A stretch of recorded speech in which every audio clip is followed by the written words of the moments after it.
As long as there's no objections. Yes. All right. Sounds good. I object. Is there a way that I can see the comments, or am I? Yeah, just go to StarcadeRadio.com. Okay. I can do that. Does that work?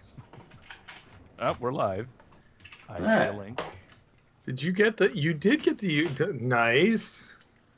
I've been using it for like the whole couple of weeks. I'll be right back. It's fancy. When did he get fancy? I don't know. He's got some spare time somehow. Yeah, fancy. Hey, I have a couple of games I got to get out of my warehouse and shipped off to somebody. Oh, well, I mean, I don't know what the weather's like, so. Terrible. Sorry, terrible. Terrible. Okay. Terrible. Cleveland. I see how it is. Well, again, I'm not in a rush, but the quote is only good from Fastenal until February 2nd, and then sort of expires and have to do it again. Oh, I should get them out by then. We need the space. I mean, honestly, it's getting to the point where it's a little ridiculous at the warehouse. Ooh, what are you buying? He already bought, paid for. A Kitty Rama, mobile, movie booth. Oh, okay. And a why can't I say it? Space Zap Cabaret. Okay, well, those are fun. Yeah. The Kitty Rama, is that done 16 millimeter? Is that like on a? I think it is. Yeah. It's got little cartridges that go into the projector. Okay.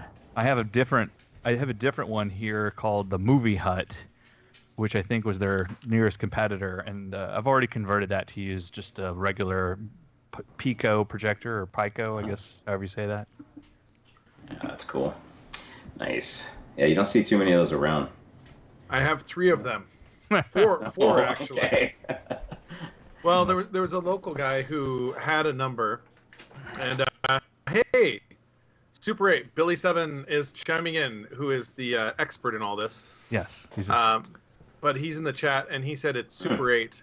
But the there was a local guy that had 3 of them sitting in. I had bought one 4 years ago, and I converted it to a Cuphead cabinet for my son. Oh, nice. So I made it play Cuphead, and then he still had 3 of them. He was trying to get out of this garage. We made a deal on 3 Kitty Ramas and a Viper. The Viper, which is the 2 joystick, yeah. Yep. So I now have Viper and Danger Zone. Well, that's cool. I mean, those are actually significantly rare. We had one at Blast from the Past, and I had to scrap out that cabinet, and that thing did not want to die. Yeah. I took hammer to that in every direction I'd hit. It did not want to come apart. Same thing with the Valley Senti, I guess the Pack 2 cabinet, which is essentially mostly a steel frame that they made bridges out of because it would not die. Oh, man. Yeah. The best one by far, though, to scrap would be the VS dual cabinet. Right when you push it off the edge of a tailgate, right in the middle part, it like fillets like a burrito or a taco. Anyway, we're not talking about scrapping poor arcade game cabinets. Different segment. Oh, yeah, that'd be good. Let's talk about that in a different segment. Correct. The joys of killing a cabinet. Hey. There's some good stories about one of the local ops when there's like a father-son operator team. And when the son would get upset with the father, he'd like take the cabinets out of the back of the truck with the fork truck, and they just accidentally fall. So, they do that. But he dropped a Sinistar cockpit. Yikes. And and he dropped something else on top of a Star Wars cockpit. Yeah. Nice. Who knew? Well, I'm tweeting. You're tweeting. Wow, what's that like? Now I'm posting. Does it hurt to tweet? For some reason, I wasn't able to hit the submit button unless I said it out loud. Sharing. Now I'm sharing. Okay. Do people use Snapchat anymore? Is that still? Oh yeah. It's still a thing. Just for TikTok. TikTok's the new thing. TikTok. Oh man. Yeah. What's TikTok? Oh my God, Adam! First of all, install it. Man. Yeah. Isn't it kind of take place of what Vine was? Just but fun videos. Definitely. Yeah. So for our cold open, what do you got? What you got there? I'm just. Hey, could you type it in all caps so we can hear you better? Because I'm not sure. How's the syncing now, Mr. Baldwin? Is it synced up? Can you see me now? Have Time Runner hop in the DeLorean and fix that stuff. I could stop streaming and start again, but that's always a mess. You know. Oh, Arcade Jason's on. Awesome. Oh yeah. Man, that's scary smart. The guy, he is. Very cool. He's very smart. Mm-hmm. I need to get one of those color vector boards he's doing. He is SMRT smart. Yeah. Okay. Well, man, now I'm all excited. I don't know what to do. I play a clip. I gotta play a clip. All right. The sink looks good to me. That's because I fixed it. So does the toilet. Yeah. I fixed it, and what are you thinking about? Here we go. Here's a little audio clip for you guys to listen to. It goes a little something like this. This is STARCADE, TV's first video arcade game show, starring your favorite video games, and some brand new ones being introduced to the public for the first time anywhere. And now, here's your host for STARCADE, Geoff Edwards. Thank you very much. Welcome to STARCADE. We're backstage. Our players are warming up for today's big match, and warm up they should, because one of these teams is going to have a chance to win their very own video arcade game. So, players, you ready to go? All right, let's go play STARCADE. Here we go.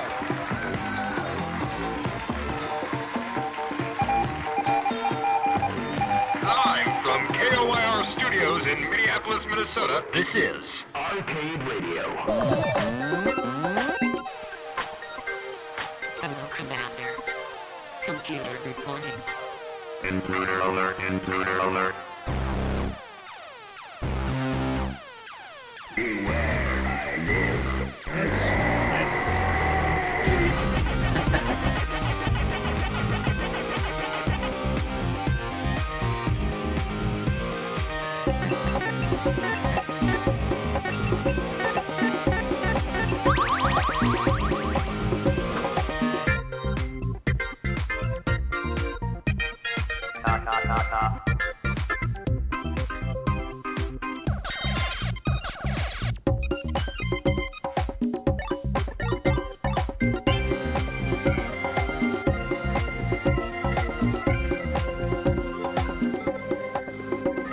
A stimulating opponent.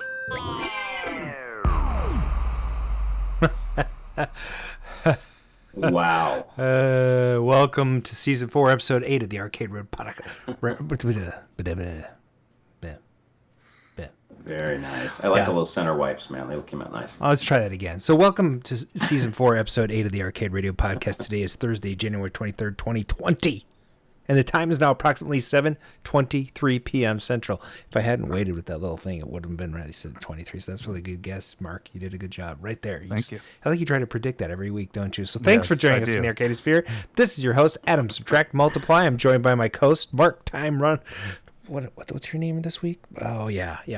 Mark Time MachineRental.com Shields, which is kind of a mouthful. Paradise Arcade Shop proprietor and part-time Rebel spy, Brian Thurston Howell Armitage the third, and joining us tonight, STARCADE alumni, arcade restoration professional, master editor, and overall super awesome guy. Folks, please welcome to the show, Mr. Damon Claussen.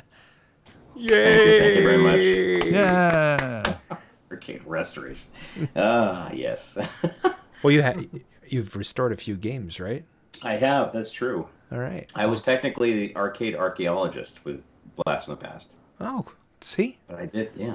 I think I gave Mark that title at some point. Yeah, Milestar was the arcade historian, I think. I don't know. Yeah, I think Mark, he fills both those roles on this show. He's Does he? Yeah, he's the archaeologist and the historian. I remember back in the day. I just remembered actually what a show and tell viewer was. Oh yeah. Have you ever seen those where it's like it's a record player, and then there's like a film strip that goes in it. Oh yeah. And then every like 15 seconds it advances up. Cool. Those were the dark ages. Yeah, we were part of that whole thing. So, what have you been working on, Mark? Well, I'm working on buying a show and tell viewer. I was at Disneyland for the opening of the Rise of the Resistance, and it's the best ride on the planet. Excellent. And if you have time. Oh, and I also went viral, actually. I tweeted a picture. They let everybody into the park. You went what? Viral. 1.6 million views. Whoa. Yeah. So I basically was in the park, and it was so densely packed with people. I took just a slow pan video rather, and then my caption said, "Waiting for a chance to ride Rise of the Resistance on opening day," and people thought that was the line. Huh. And so 4,000 comments were like, "No way, I'm not going there. Forget it," So that was kind of fun, and then I eventually had to mute it because I got tired of it.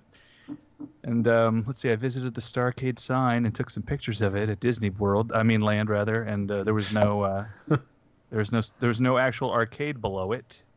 So I found that awkward.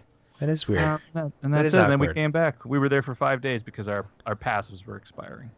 Did you have any blue milk while you were at Star Wars Land? No, because I like the blue milk that's in Florida versus California. The Florida one, alcohol, makes it so much better. What? Yeah, I think they put in rum and tequila depending on which color. In the cantina, but in the regular milk stand, it's just they milk. actually have a stand outside. Really? That was serving alcohol. Oh. Yes. So well, I wouldn't drink it either way. Good stuff happens in what Florida. They should do is have a picture of that big, huge creature with its teat hanging out, and then everybody would stop drinking it. That's why I don't drink the green milk. That's just not right. No. Yeah. I felt a great disturbance in the force. Well, so what have you been working on, Mr. Armitage? What have I been working on in the last couple of weeks?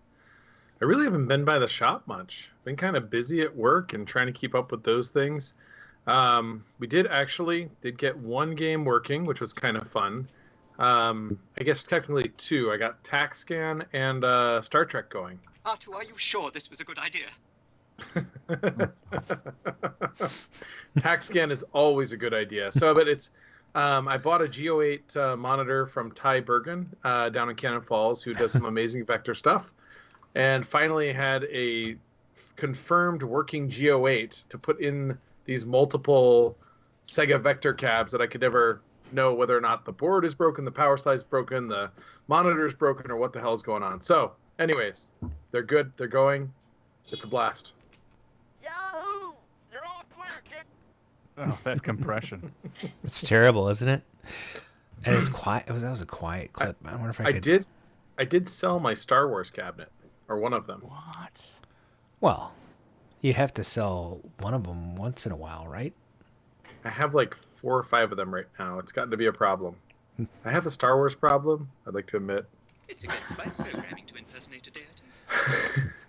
Well, so I have been working on, I brought my Xenon playfield to a guy here locally that used to work for Lieberman Company, which was one of the big still is one of the big vending distributors here in town. But back in the 80s, they did probably the lion's share of arcade and pinball supplying for the area.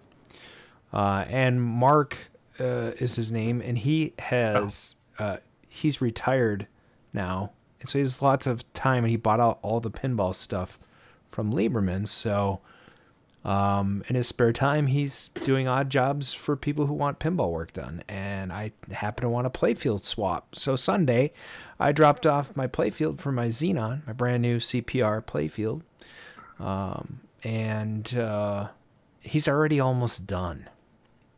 So I'm so stoked I'm going to have a Xenon by the end of the week. So That's awesome. Yeah. And it'll be practically brand new. So new drop targets, new plastics, new play field. I LED'd out and put all new stands on the thing a while ago. He's cleaning up all the rubbers. So it's going to be super sweet. I sold a centipede cabaret because I don't need 3. So I have a dedicated, I have a millipede with a multipede in it, and I have the cabaret, which is a great shape. So I'm selling that to Brad, local guy. And bro pricing? Bro pricing. Big time. And then, yeah, because those cabarets are worth so much money now. People pay a mint for them when they're in good shape. So, and then I got an Omega race dedicated this week from a guy named Brian Armitage, also a bro price. So that's good. Trade. I have a 6100 monitor that I had what I thought was a new old stock tube, but it was close to. It's just burn free. It's got a tiny little mark in it. That's it, and it's all working great. Great color, looks beautiful. So got that thing. So there's been lots of stuff for me this week. It's been great. What about our guest, Damon? Are you doing anything in the arcade hobby right now? I've been a bad arcade daddy, but occasionally I have moments where, because I'm also into old school Volkswagens, and so that takes up a lot of time. I just came back from a camp out at Lake Havasu, probably about close to 700 buses all there. Weather was awesome, but I did find, because I acquired just a Space Invaders upright, and I was at this one swap meet that I go to, and I came across a bunch of old Atari kind of Pong consoles, and then sure enough, I needed a monitor chassis for the black and white monitor in the Space Invaders, and it's sitting right there on this table. And then there was a couple other boards, I think a couple of bootleg Arkanoid boards. Sure. And I rarely see any arcade stuff at swap meets anymore, so I snatched all that up. Oh, that's fun. Yeah, but I think the biggest win so far is I was able to get my Space Ace and my Dragon's Lair back in working condition. It had been probably a few years, thanks actually to Ace Jedi Joe Abate, who does a lot of stuff in the laser community. Sweet.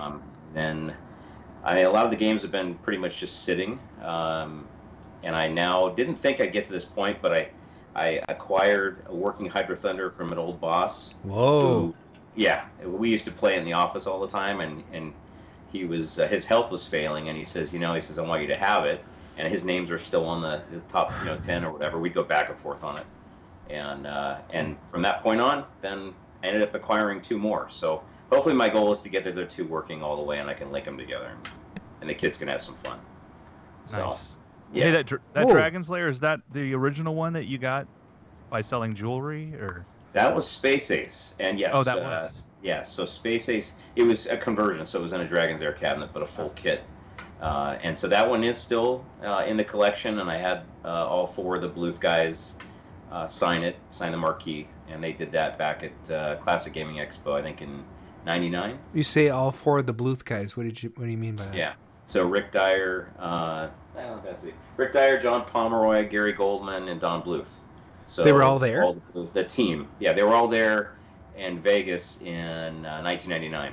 Sweet. And so nice. I brought, when Stephen Beal and I were doing Blast from the Past, we brought a bunch of arcade games for everybody to play, because it was mostly a console show.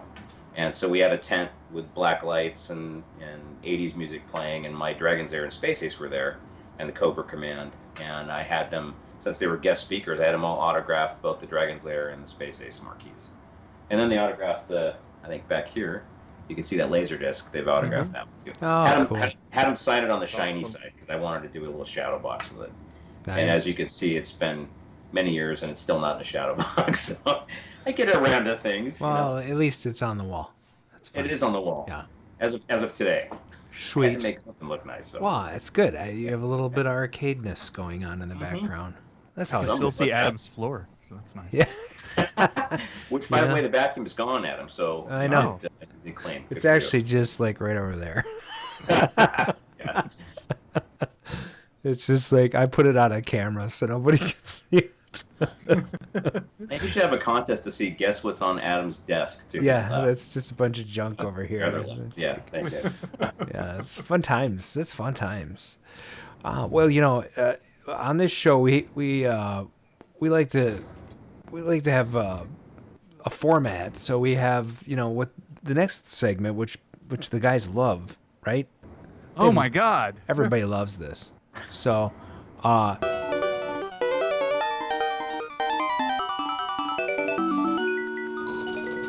Good evening. The Arcade News, arcades, pinball, industry alumni, arcade openings, collecting, celebrities, world record holders, operators, coin-op, conventions, new products and gadgets, gamers. The Arcade News. I'm Brian McLeod. I'm Adam Stevens. We interrupt. There's been a late development. And now, the Arcade News with Brian McLeod. Welcome to the Arcade News without the clan anymore. We are going to be discussing 3 articles today. The first one from PC Mag. I know everybody is going to log off of the chat immediately and jump on Amazon, but the Arcade 1-Up Star Wars cabinet is over $100 off at Amazon.com. Oh my God. Oh my gosh! Wait, really? So it's what $2.99 instead of $3.99? Yeah, what is it? So it's $371.99. So a 22% discount. We talked about this cabinet last week before, 2 weeks ago. I played this out at CES.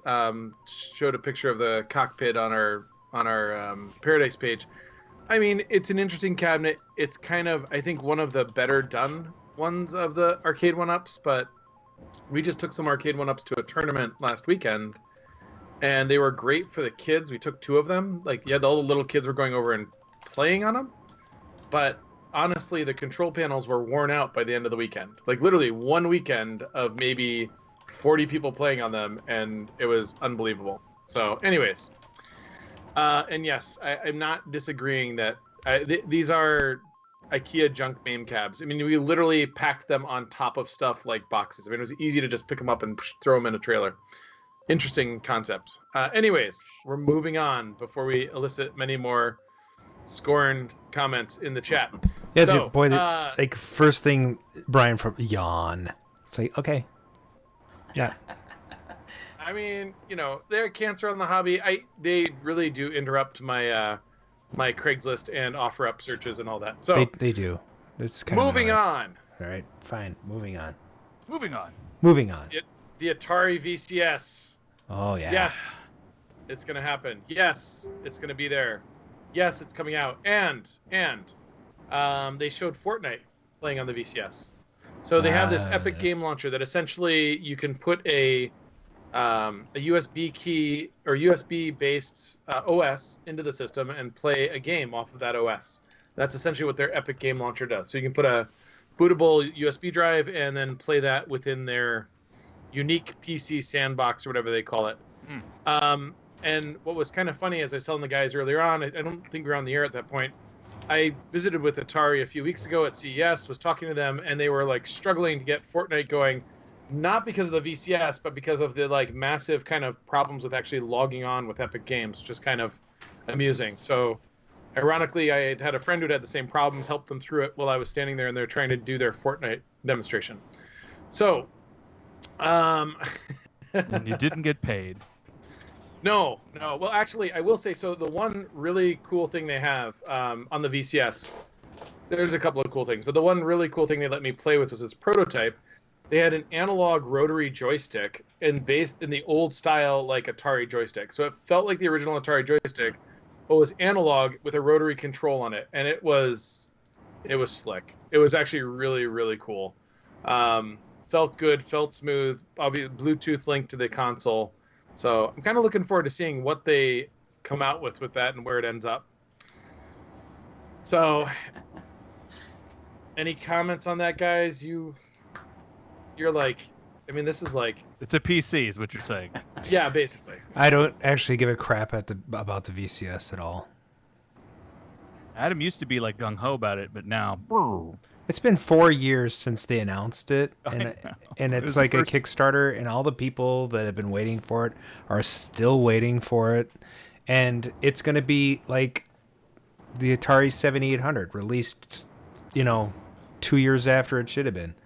So it's going to be old hardware by the time it comes out. It's going to run Fortnite, big deal. You can get that on your Steam. I mean, like, I could run that on my Apple Watch. Yeah, pretty much. The VCS looks cool. It's got a cool joystick, but it's not worth $300 or $400 or whatever they're charging. My cat is being insane right now. And moving on then to the last article of the day. I'm sorry, I just went a little Dan Reed on you. You did. You just all you needed were the dark glasses and all the lights out in the room. I don't even know if we have that. Do we even have that negative news clip in here anymore? 'Cause if I could find it, yeah, I don't think it's in here. But God dang, this cat! It's the third time I've put it down. Ow! Damn it! I'm fine. So this is kind of an old article, but a pertinent article to the current show. On Bleeding Cool, there was a look back at the creators section, where it was a look back at the show Starcade, talking to the creators in an interview. Hopefully Adam can post that link in the chat, and we can let people read that interview on their own. But it was with Jim Caruso and Mavis Arthur, talking about when Twitch basically launched a marathon of live streams featuring Starcade, which is going to be the subject of a lot of our discussion tonight. And they went through and asked the creators kind of a number of questions. It was really interesting, kind of hearing where it came from, how it originated. They said they were sitting on a beach in the Caribbean, having just completed a little computer series, and came up with the idea to do a game show, and how the evolution of how they did that, the complications of doing that. They get into some of the details about how to run a TV-based version of an arcade competition, right down to how do you show the screens without interfering with the vision of the player and not have scan lines, etc. So it was kind of an interesting article, a lot of little tidbits in there. Hey, did they cover how they did the Starscape opening? They didn't. I didn't see that in there. Oh. Yeah, they I remember when we met up with them, they were telling the secret back in the analog days, how they accomplished it. It was all with a black piece of paper and poked holes in it and a light, and pushing through the to the center of the black piece of paper as a funnel. Huh. Oh, nice. Yeah. That's really cool. Cheating, but nice. Well, it was like it was pre-Windows screensaver. Sure. You think about it. Am I allowed to do that? I am allowed to. I just posted the link. So yeah, check it out. It's an interesting article. It's a really neat little bit of history. We're going to get a lot more live history discussion tonight, but I think this is some neat stories in here. So sweet. And that is it for the news. Oh, wait, we have one new. Wait. What? You we said have one new product. This is what new you product. said. You said that is it for the news. It's for the yes, but there's a new product. I got to give a shout out to Arcade Jason, who has his new color vector board. If anybody hasn't seen this, it takes the intensity of the vectors, converts them to colors, and allows you to play Asteroids and other games in color. So I have a question. Like, can you, like, for a Mega Race, can you change like the little bad guys to a different color from? Well, if you were watching the chat, he said, take that monitor, 6100 monitor you have, and drop it in Omega Race. Okay, I was watching the chat, and you don't have to be a dick. I'm asking a question about the colors. Is it like an overlay, or is it like, does it allow you to change individual elements of the game? I don't understand how it works. That's a good question. I'm giving you a hard time. Yes, so you are. The idea is that it takes intensity and then assigns intensity of the vector to a different color, is my understanding of it. So the different intensities will give different colors. Oh, okay. Yes, we need the hua point. Take that color. Half point. We're not even there yet. Well, Brian Frober said arcade fight, so I think we should have to get in there. So anyways, it's a really neat product. Arcade Jason came out with it. It's on Facebook. Check it out. Jason's got some great products coming out. He's got some really neat stuff he's working on. And I think everybody should look at this stuff and support it, because this is a guy that is really pushing the edges of what you can do. And we want to buy this stuff so that he's funded to keep doing it. Yeah. Right? Like, I want all the cool stuff he's coming up with, and I want him to keep seeing the incentive for it. So this I is think like, whether you can use it or not, drop the $60, support him, $60, done deal. Exactly, that's cheap. That's like the cheapest add-on for a game I've heard about in a while. That's awesome. Everyone wants $250 for something these days, it seems like. $249.99. Right. Oh, speaking of that, I don't know how much the big kit is anymore. Is it $129? I don't remember. I'd have to check. There's two new games out for it though. Oh, that's right. Yes. Which two games are out? It's Crazy Kong. Crazy Kong is one of them, and then one of them is a shooter. Aaron. Brian. Jeez. Yeah. Aaron really has been doing some neat stuff with that. Yeah. So I forget what it's called. The End? Is it The End? I believe The End. And is on. It looks super fun. Yeah. But anyway, I love the big hit so much. And Crazy Kong is hilarious. I just think if you're really into Donkey Kong, you owe it to yourself to get this Crazy Kong because it wrecks the way you play Donkey Kong. Yeah, it's definitely like a weird, like negative universe version of it. It is, and it just does little things to irritate you, like puts the ladder just out of reach. Speaking of being irritated, I just talked. I had a couple words with Clay Cowgill, friendly, and apparently he had the FPGA, duty of getting the board for pole position to load faster for Adam, and then Adam just sort of let that kind of coast on by. So Brian, I'm gonna have you and I amp it up again on Adam. We got to get this pole position board out this year. I don't even have a pole position. You don't need one. I got some. I recently told someone that I'm only going to talk to people that are named Adam and Brian from now on. So I have a friend down the street named Adam, and my brother's name is Brian. And so anytime I have a conversation about anybody, Brian or Adam, it's confusing as all hell. So I'm like, I've decided I'm just only going to talk to those people because we know who we are. So, anyway, let's.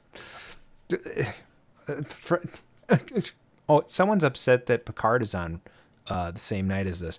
Isn't that like a streaming thing? Can't you just watch that whenever? Yes, it came out this morning, like at 3 a.m. I already watched it. Amazing! Not as good as Rise of the Resistance. I have not watched it. Oh, that's funny. You mean the ride? So I have not watched it yet because I don't pay for CBS All Access. But I thought maybe I'd wait a few weeks and then binge. Or I can share my password with you. We'll just talk about it later. You don't want to do that. FCC's already got a huge problem with this show. I'll add you to my friends or some. We'll see. Back in '82, I used to be able to throw a pigskin a quarter mile. Back to the cave with Time Runner. Why are things so heavy in the future? Is there a problem with the Earth's gravitational pull? What's going on, folks? We're going back to December 9th, 1983. Let's talk about what was going on at the arcade. Well, promotional videos. They were common back in the day. And when a new game was being prepared for sale, you'd get to, get a little spiel about it ahead of being able to see it at the arcade. So today, we're going to listen to... What's that? No, sorry. Yep. Go ahead. Oh, I like that. Ooh, is Xevious playing somewhere? Okay. That's the Starcade Radio hotline. They stole that jingle. They were probably like, man, this game just never stops playing this music. Let's record it and then use it as our own. So we're going to listen to Atari's Star Wars Arcade promo because Damon actually got to play that game, I think, last in the show. We'll see. All right, well, let's figure out how to do this because, it is. I can show the video, but then I just don't know. The video is awesome because the guy looks like a little micro version of John Davidson. Same hair? Yes, big old... Well, here it is, the most eagerly awaited arcade game of the year, the brand new Star Wars. Sound familiar? Let's check out the action. Now, as Luke Skywalker, your mission is to reach the Death Star and find the tiny exhaust port that's the only spot vulnerable to your proton torpedo. Are you sure it's proton? When he begins, R2-D2 is primed. It is proton. All you have to do is blast away at the fighters and avoid the fireballs. Then you take the They use controls and photons in navigate Star through the Trek. towers and bunkers on the face of the Death Star, looking for the exhaust port. The voice of the flight controller helps you through the game, and you hear other familiar characters from the film. Each time you're hit, you lose one of the shields protecting you. The third and final phase is in the trench, surrounded by gun turrets firing lasers. If you can dodge them all, you find the port where you have just seconds to drop the proton torpedo. Then you zoom away just as the Death Star disintegrates in a brilliant display of light and sound. There are 9 more levels, each with new hazards and faster and smarter 9 more effects. levels? There's both cockpit and upright versions, I but don't- the gameplay is exactly the same. This machine was I was supposed to worried be about ready for that. the summer opening of Return of the Jedi, but just now is arriving. However, it doesn't need the tie-in with the film to make it a success. And Wah, like wah. the Force, this Star Wars game will be with you always. That's brought to you by PatrickScottPatterson.com. Thanks for the video clip. So, oh yeah, back to our regularly scheduled program. Where did Brian go? I don't know. Did he have to make some potty or? I don't know, but it just went completely dark. Oh, did he? Yeah. I changed to a blue light here. That's funny. We'll see how it goes. We lost Brian during the clip. We're supposed to discuss this now. Discuss. He was probably well, let's discuss this. That was a terrible promo, but I figured they were like, "You left Star Wars. This commercial doesn't even need to be more than 2 minutes." So, well, there's actually like a 12-minute Robotron promotional video on YouTube. I was going to show you that, and they made custom like cartoon animation for it. That was actually not a commercial. That was for a television show. About What? Yeah. Did you read the description? No, I couldn't make it past the 3 minutes of the terrible cartoon. I was like, oh my god. It's on the same show that Ben Gold was on. That was canceled after like 4 episodes. So. Oh. Yeah. But Starcade ran for 3 seasons, so that's cool. You know what was a good show? Making Your Move, I think. I think that's the name of it. Yeah. It had, do you know the one I'm talking about? No, I don't. Okay, well, we'll talk about this later. Man, I'm a little worried about Brian. It's really dark. Well, let's move on to the next little portion where I ask what's in the juke. Oh, should we do that? Well, Brian? I guess we don't need Brian for that. Brian, what do we need him for? Exactly. So, are you gonna ask? What's in the juke?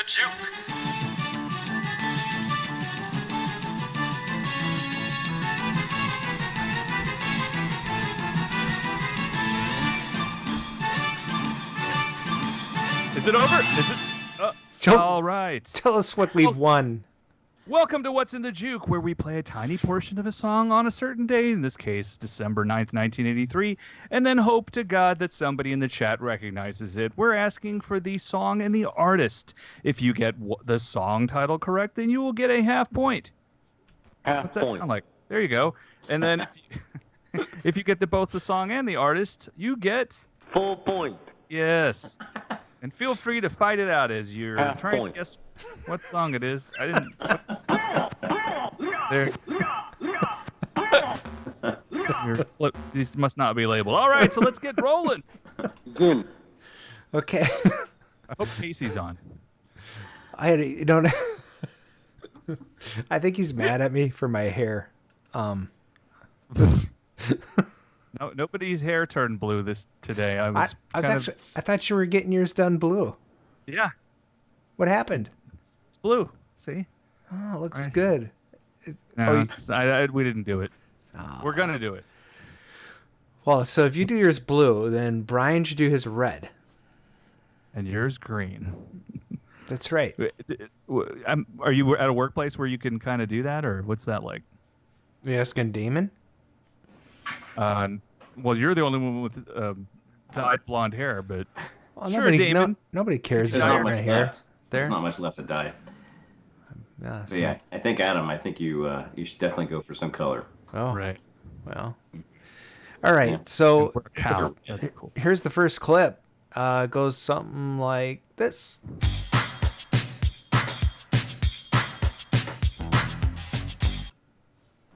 Nice. That's a good clip. Oh my god. Oh, I'm behind on the chat apparently. Oh, we got Damon got it. So we probably should have told him he can't play. I can't play because you. I don't see the list. Come on. You have an advantage over the. Yeah, you have like a 10-second advantage. So we'll give it to whoever was second. It's Kelsey. Well, Kelsey. Kelsey. Yeah. Well. Yeah. That other guy. Fake name guy, right? I don't think it's fake. RS, and if it is, that's brilliant. But wasn't the same guy from last week? 2 weeks. Isn't it the Gleek? A month ago. Yeah. I don't know who it is. But he did get Prince, so we should give that to him and give the other one to Kelsey. Okay, Kelsey got a half point, and it was Delirious by Prince. Yeah. Good. Oh, half point for both those guys. Sorry about that. Okay, here comes the next one.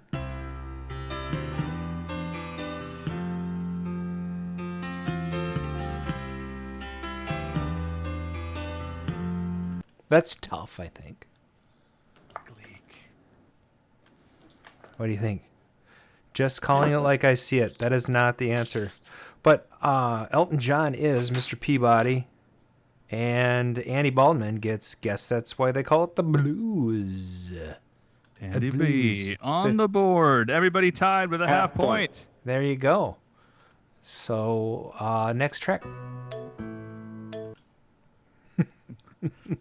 That's probably a xylophone, right? Yeah. Marimba?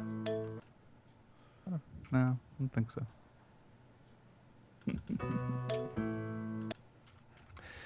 King of Pain. That's close enough. Billy Sevens on the board with half a point. The Police by Mr. Peabody. Ooh, pulling in first place. For both of those guys. All right, the next track.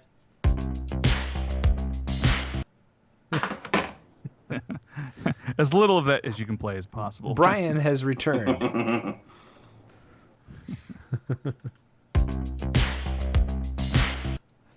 I mean, that's funny. Safety Dance is correct. Andy Baldwin got that first, and it is by Men with Owie Hats by the Davelope. Men with Owie Hats. That's how the Canadians say without. They say without. Oh, yeah.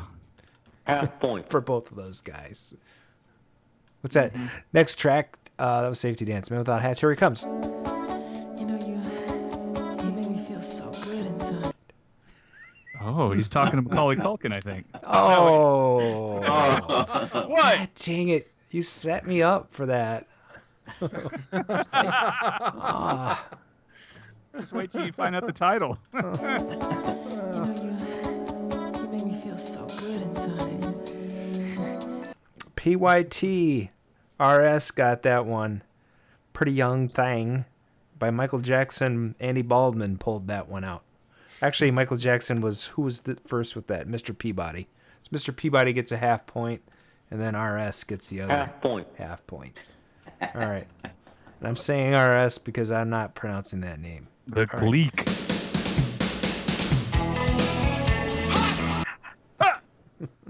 It's a karate song. It is. Kung Fu Master.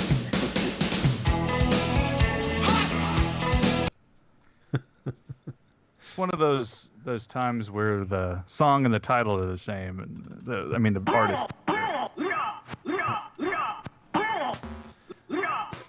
It's the song, the title, and the album. Actually, it's like Big Monk killed it.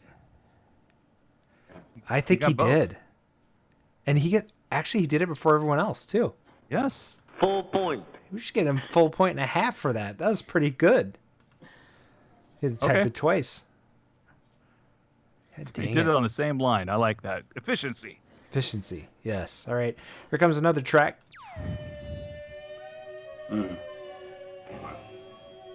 Damon is itching to play.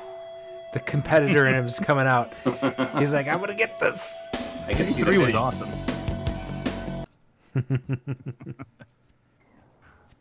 Too many 10-second handicaps. The Gleek hasn't figured out that we everyone has the same disadvantage except Damon. Right. Sting is not correct. It is the Police. It is Synchronicity 2, so the Davelope gets that. Right. Because in Canada they pronounce it Synchronicity. They just do it a little differently there. He got both. That's awesome. Did he get both? He was first with the police. That is correct. He gets a full point. Davelope's back on the board. Tied with Mr. Peabody. Let's see who wins. Is this the first? Oh, and 8-Bit Monk, since we gave him a 1.5. Did we? Which is arbitrarily just give people points. It's whatever Adam wants. We should just... Okay, here we go. Here comes the next track.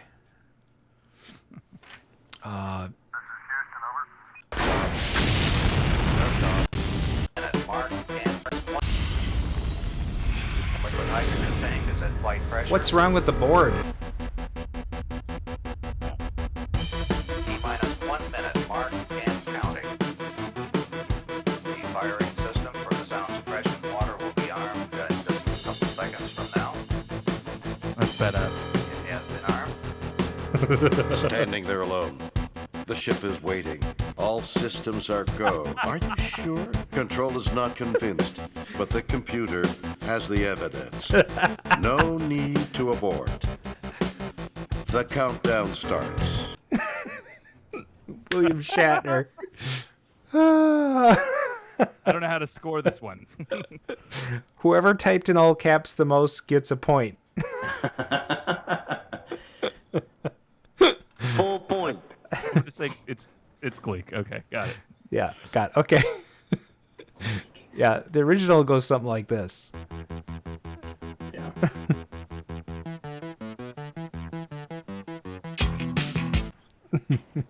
Yeah. All right, next track.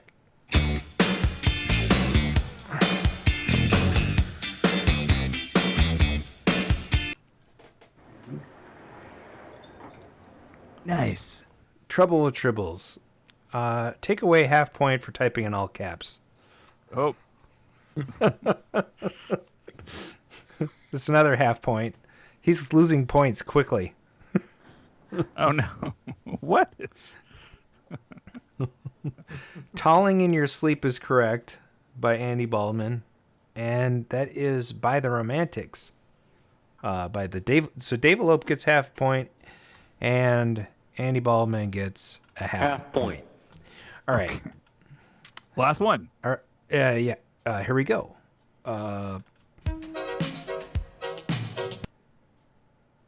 Think that's enough? Yeah. I love that track. It's so good. I wonder if we're gonna get flagged for that Shatner version. You shouldn't. You should actually get paid for playing it, actually. I think. What do you guys think? I don't know. Break My Stride is correct. Brian Frober had the correct title. And who sang it? Gleek got the half point there. So a half point for each of those guys. All right, Mark, what are we looking at? Are you sexting? Let's see. Brian Frober. You got a half point. Okay, so it looks like the Gleek is the winner. Oh, excellent. And what does he win? He wins a pat on the back and a hearty hi-ho. Oh, one of these days we should give away a prize again. We'll deliver it at the next Grinkers. You know, Mike Page gave me a bunch of stuff to give away. I probably should. Yeah, I mean they're magnets, but we should probably give them away. I still have a blanket that I was supposed to give away to somebody, but I never got an address. Oh. Hello? I'll check my email to make sure somebody didn't email in. Because that was a good prize. I know. I think we should just give away stuff to whoever wants it. I got lots of stuff in my office I could give away. Oh, that must be nice. I don't think there's anything over here. How about this used I'll take that. Actually, can you put that in the upright Omega Race? Could you put that in there? You could shove it in there, but it doesn't really fit the same way. Could you cut it down to size? The upright, I don't know. It'd be interesting to do. It would look awesome. I mean, it'd be an interesting mod if you didn't have to wreck the original. Yeah. You know. Yeah, I mean, you could probably take the original out and make a bezel similar to the cockpit and put it in there.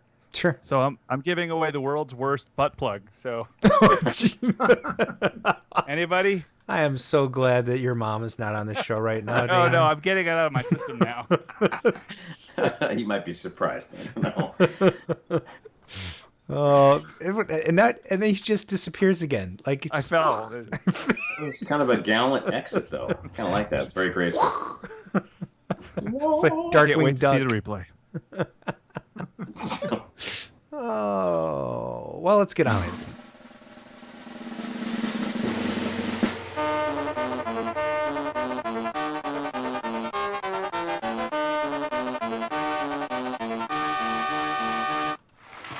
Here we are. Nice studio audience. Hello to you at home. These are the teams that are going to do it here on STARCADE. Let's meet them right now. Your name is? Damon Claussen. Damon, how you doing? Fine. Good. Tell me a little bit about yourself. Well, I'm 13. I go to John Muir Junior High School in Burbank, California, and I love video games. All right. Who's this next to you? This is my mom. You tried to figure that out, huh? Your name, please? Hi, I'm Vicky Claussen, and I love being here. I want to just encourage all the parents that are watching to try out for the show. We are treated royally. I got my hair done, makeup, and I enjoy playing video games, and I'm hoping to have a good time today, too. Gosh, Vicky, I should try out for the show. I haven't had my hair done or makeup.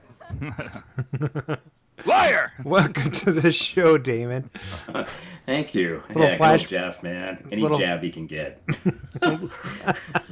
We can see that this 14-year-old is nervous as hell. Like, oh yeah, let me just make you feel a bit more uncomfortable. Thank you, Jeff. Rest in peace, buddy. No. He was a good guy. Yes, he asked you such hard questions. How old are you? He didn't prompt me, backstage. And who is this? My mom. Yeah. Which name do you want? If you guys notice a little tidbit of trivia, at least watching it, of course, I've watched it a few times, but my height, you notice the top of my head, I think, is just below my mom's shoulder. Yeah. Notice how that changes when I'm behind the podium. You're on like a block. 6 inches. So they gave me like a couple apple boxes to stand on. That's funny. I was like at least 5 foot at that point. So, little bits there. The little tidbit though I'd like to give you guys is, of course, in the beginning when we're in the back studio stage lot and they're pushing in, they said, "Okay, everybody, let's run." And they went over the whole instructions, like you got to run down this hallway and you make a left. And, I'm just like, yes, I'm just nodding because I am just completely nervous.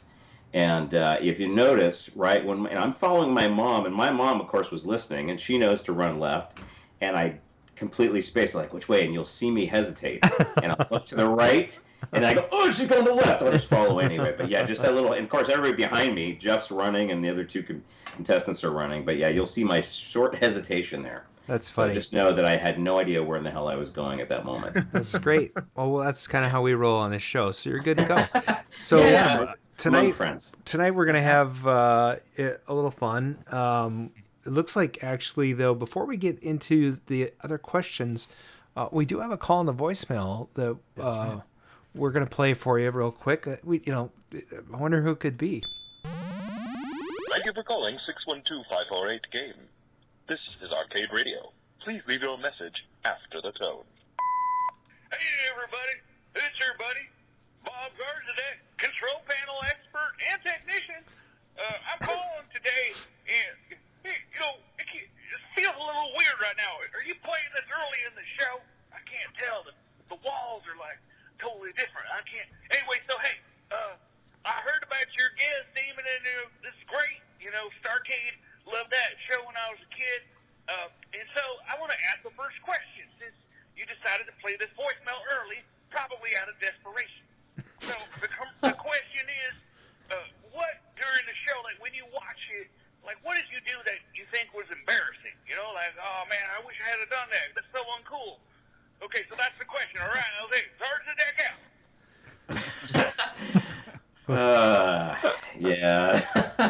Well, we won't get to the Juno 1st topic until later. That'll be the payoff. That's true. I can't. That's too easy. I can tell you that I wished I had a little bit less of a dour face when my mom was playing elevator action. I was like, "Don't fuck this up." You can see that look, and the camera angle was perfect, and it's like this seriousness when I'm looking at her, just like, I wish, yeah, go mom, go, because it was all about, she's got to beat the other mom. Yeah, and, which she did. So she did, even though Geoff Edwards screwed it up and said that she lost to the other mom. Yeah, but if you look at the scores and you're paying attention, you could do the math, right? It's like 200 points. Yeah, it was significant, and probably the lowest scoring game in elevator action's history. But she did an amazing job. I got to give her credit because she's not here to defend herself. Speaking of lowest scoring games, your buddy was on this show about a season ago. Yeah, Mr. Beal, Stephen Beal, Mr. Donkey Kong, Mr. Arcade Fix-It. Yes, Mr. Arcade Fix-It. And we did not call this out on his show, but before the show, you and I talked about this. He had a pretty low scoring Donkey Kong score. If I recall, it's like 400 points. I think it's in that case is everything that can go wrong did, and that fireball won't go down. Yeah, it's. I don't even know if it's possible to get 400 points. Maybe it was 4,000 points. I think you get more if you actually run into the fireballs each time. You do kill the fireball. Run into the barrel, you get 10 points. Yeah, exactly. Love you, Steven. I know he's listening, going. Yeah. Well, tell us a little bit about how you. Okay, so you did the show. We'll get back to the other questions in a minute, but you met Steven somehow. And then you started a business together. Can you tell us a little bit about that? I was living up in the Pismo Beach area, and he was in Santa Maria, and I didn't know that he was down there, of course, but he had posted an ad in the classifieds about arcade games for sale. And at that point, I think I had Dragon's Lair, Space Ace, and Cobra Command. That was my collection. This was in probably like the early 90s. And I was like, oh, man. I went down to his place, and he had probably about 12 games all tarped outside, being rained on and so forth. No. But actually somewhat still nice. It hadn't been destroyed. And so I was just going just to buy one game. He thought I was there to buy all of them. And he had a Punch-Out. And I was like, hey, I ended up buying the Punch-Out from him, and he acquiesced and let me just cherry pick. And so we got to talking, and then I said, yeah, I was on this arcade game show, Starcade, and he's like, what? You were on that? And then he told me that he was on it back a year prior with a different host. It was just really kind of strange, like all these, parallels. He was 20 minutes from me. He was on the show, and he was, of course, a huge Star Wars fan. And we just kept talking, and then eventually he said, hey, why don't we, hang out? And he was actually converting a Kung Fu Master to some fighting game. So I hung out with him a little bit, worked on stuff, and then eventually we decided to go into business together, restoring games in '97. And then our first buyout was about 80 pieces in Fullerton, which was probably about, a few hours south. And this operator had all these 80 pieces in his basement, huge basement. And that's where I got actually some of my personal games in addition to the company games. But it was cool timing. Well, that's awesome. I would love to get some more Starcade guests on over the years, but it's just fantastic to have you on today. So thanks for joining us. What are you doing today? I work in post-production. I was dumb enough to see television as the direction to go after I finished college. So I sit on my butt. Now I stand because I have a standing desk, but I cut all sorts of projects. Probably for the past 8 years, a lot of it's been promotional, special feature stuff for Warner Brothers, cool. DC Comics. Can you give us some of the names of the shows you've worked on? Well, a lot of the television shows, superhero stuff. So Arrow, Flash, Gotham. Awesome. My goodness, Supernatural is a big one. Of course, that's finished up. And then a lot of DC comic animated features. Oh, cool. So, yeah, I mean, a ton of them, to be honest with you. So it's like they did one that was an anime Batman, which was kind of trippy. Oh, yeah, I remember that. A lot of Justice League, Suicide Squad, Just finished The Watchmen for HBO. Working on another. That show was so good. Piece coming up. Yeah, and actually Castle Rock was another live action. Oh, cool. That I worked on. Watchmen is not getting a second season. I don't know much about. I just get the hard drive and then I cut it. Yeah, nice. And step back. Yeah, the showrunner said I can't do it. I got to go do something else, and so HBO's like, all right, well, we'll talk to you later. It's too bad because that was probably the best television I've seen in the last decade. It's fantastic. Yeah, it's pretty amazing. So you cut like promos for that, or do you cut like episodes? No, I don't cut the episodes. So what I'll get is I'll get the entire series, and usually in pieces if it's not finished yet, and then I will cut special features. So if you were to buy the Blu-ray of the season, the special features will be on that. That's right. And then also there's social promotional pieces that will be run on Warner Brothers website. That's right. A buddy of mine, Robert Meyer Burnett, does a podcast called Robservations, and he's also in post like you are, and does these cool extras for things. We had that conversation. So I should introduce you to him. You guys should network. Yeah, that's cool. It's like, hey, have you worked on your tan? I mean, I rarely get outside, so I got a little bit of color now. He does not have a tan either. I think, he's a I total think nerd. you would be an editor too, Adam. I would. If I had to quit my job and do something else, I would probably enjoy that. Yeah. So I don't like editing though. I think it's a pain in the ass.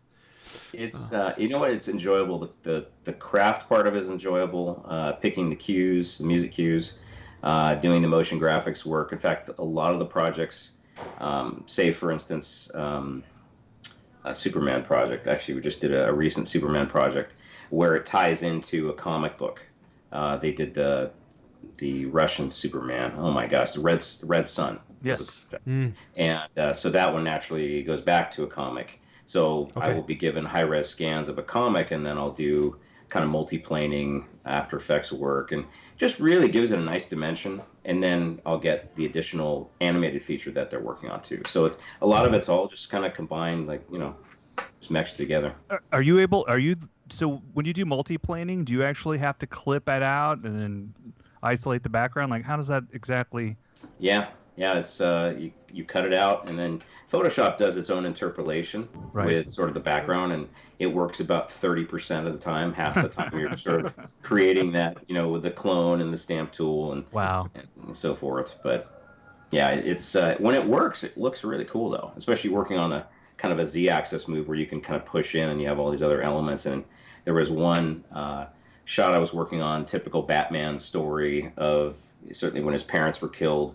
And you got the guy firing the gun, and I kind of added a muzzle flash and pushing in while I'm doing a little bit of puppet work as well in After Effects to where they're falling back. And it just really adding some rain to the shot. So really making that comic page come to life. That's cool. And that's just super fun. Yeah, see, if I had material that wasn't my own to work on, I would probably be fascinated by it. This sucks. Yeah. Adam's like, I'm going to animate the hell out of these stick figures, and you can be honest. You cut the opening, right, for the arcade radio show? Yeah, that was a trick. I thought it was great. It was great. And I spent. You don't want to spend too much time on something like that, but it's fun. So you talked about your Dragon's Lair and your Space Ace. That's part of your arcade collecting origin story. So what got you hooked on arcade games? Because it wasn't Starcade. When you got on Starcade, you said you liked video games. You had already gotten hooked by then. What got you hooked?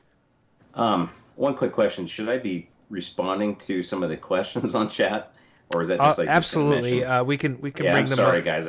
But you don't have to. I mean, we'll ignore them as fast as you can. But but yeah, So Avid Geek is my Clav nickname. It's been like that for a while, but I've been partly on Clav. Yeah. So what we generally do, if you're going to call out something, just somebody in the chat just ask what my Clav name is. Blah. Okay. Perfect. So we'll work it in. But yeah, and somebody actually already guessed it for you, so that's kind of nice. But little affirmation. Now he's gonna have a fan base on Clav. Jeez. Yeah. I'm never on club. So. Starts on Saturday. Yeah, that's cool. I'm actually in Fountain Valley. I'm actually in Orange County. Sweet. Cool. Yeah, I was just there. Just answering Brian's question about coffee and cars.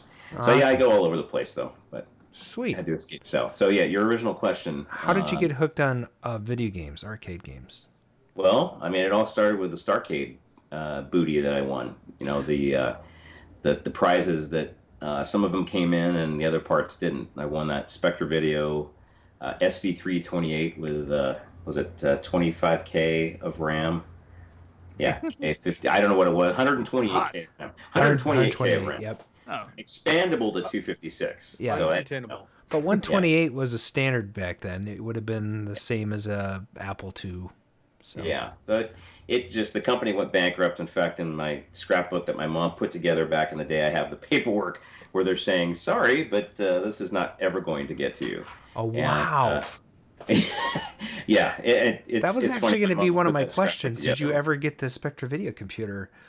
They also had another one on the show that had a joystick built in. Did you ever see that thing?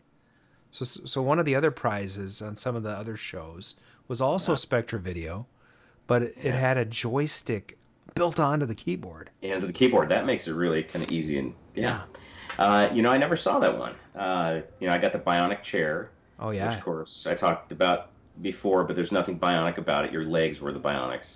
You just kind of sat in it and kind of, it's just a kind of a padded rocking chair. You didn't get speakers in it. It's not like today's chairs. It just was that. It had a cool little brown ottoman, kind of 80s colors, I guess. Nice. But yeah, the computer. So going back to the computer, that they exchanged for more gold jewelry. So that was what my mom ended up getting. And at the time, she was selling gold jewelry just as a side business. Okay. So she sold that stuff off. I got the money. Oh, nice. And I got enough money to buy my first arcade game in '84, which was the Space Ace. Really? $1,000 first. Wow. Game. Wow. Yeah. So a 14-year-old buying, his arcade game, $1,000. That is crazy awesome. I wanted Dragon's Lair because that's what I really was most familiar with. But then I thought, well, Space Ace has 3 different difficulty levels. So I go added benefit, and I still remember to this day. I think it was like Orange County Gaming. I can't remember the company, but it was in Orange County. Funny enough. Do you still have it? I still have it. Yeah, it's still in the game room. That's awesome. Yeah, and that's the one that I had the Bluth guys sign. Right. Pomeroy, Dyer, Goldman, and remember that, Adam? Yeah. That's short-term memory, man. I don't know. Maybe you could remind me who signed that. Anyway, so before STARCADE though, you said you liked video games. Was there any did you have any game systems in the house? Oh yeah, I had ColecoVision. Oh, nice. Atari 2600. Sweet. And I remember looking through I think it was this JCPenney or Sears catalog. It was always going through the catalog and finding the games that were supposed to come out. Sure. And and I remember, never buying anything through that catalog, but going to Toys R Us and buying the ones that were hanging up on the wall. But they always had that horse racing game, and that horse racing game always looked cool just because it had things that looked like horses. Yeah. And of course, I never got it, but it just always looked cool. I don't know. Probably was about as fun as E.T. on the 2600. Oh, God. I fell in the hole so many times. Going through the neck thing was kind of cool. But yeah. That was super. I'm sorry? I don't know. Where was I? You have to remind me. Let's see. Almost 50. No, yeah. Aren't we all? We kind of all are. So, yeah. Oops. Cheers. Arcades. Did you go to arcades? Was there a specific arcade you liked? Yeah. You know what? This is kind of a trippy memory. Is that the first arcade was kind of seedy, kind of set back behind a couple buildings. Everybody smoked. And I think it was probably 1978, 79. Sure, man. Yeah. It was right. It was actually, it must have been 79 because right when Space Invaders came out. I think it was 79, right? And everybody was on that. And of course, I was relegated to Boot Hill. So Boot Hill was kind of my first game that I could play. I sucked at it. And then eventually got to Space Invaders. But after that, arcade kind of just was like, mostly pins. They were just EMs. ended up going to another arcade. This was probably more close to 81, 82 to 84, and that was Pinball Plus. And Pinball Plus was owned by Gene Lewin, who is Vintage Arcade Superstore. Oh. So he was the operator of Pinball Plus in Burbank. Nice. And it was Pinball Plus 2. So that was the main hangout. And then there was an arcade in Glendale that I'd go to, I think, called the Metro or something. But, Indiana Jones and Star Wars, typical kind of fun games in that time frame. But Cobra Command was another one. When the laser games came out, especially Cobra Command, that was, it was so amazing. Yeah. I sucked at that too, but it was fun though, man. I mean, it was short, so I was trying to wedge my way in there, but there's just the crowds were so thick. I thought I would always like an Astron belt. Astron belt? Yeah. What about? I thought I would always want one of those. Yeah, Isn't that the one that stole all the properties from Battlestar Galactica and Star Trek and all that? I think so. Yeah. I had a cockpit Astron belt that I ended up buying and shipping from Florida. Oh. That was a little expensive. It had a 25-inch monitor too. It was wow. super heavy. But it was the Star Trek captain's chair. That was essentially the cabinet that it was in. But it had the full Astron belt side art. Yeah, but the cabinet is slightly different. Yeah. It is very similar, but it's slightly different. So same styling and Sega white plastic yellows, all kinds of fun stuff. Right. What game were you like super awesome at? I mean, we've heard about what you're bad at, but you know what I really enjoyed was Jack the Giant Killer. Huh. Oh, I was good at that game. Yeah, that was like I was at Catalina Island, and they had two arcades at Catalina Island, and as probably about 14, I remember going there and watching this one guy play it, and that's all it took. And it was like I could get up to the top so quick and then get to the next levels. Wow. So that was fun. Yeah, Jack the Giant Killer. And I had one of those. That's for a while. the first time I've ever heard anybody say something like that. Totally, I've never even played that game, so. Yeah. It's pretty cool. Grinkers, let's go, man. Come on. Is it at Grinkers? I must have missed it. Naughty Boy. What about Naughty Boy? Another great. I don't think I've played that one either. Oh, that one's fun. Sweet. It's hard. This funky, weird cinematronic stuff. Funky Cole Medina. Yeah. Yeah. Well, let's get into a little bit of some Starcade questions. You're 13 at the time, and your mom submits an application on your behalf. You'd been wanting to be on the show? No, I saw at the end of the crawl it was to be a contestant, do this, and so I ended up writing a letter to them.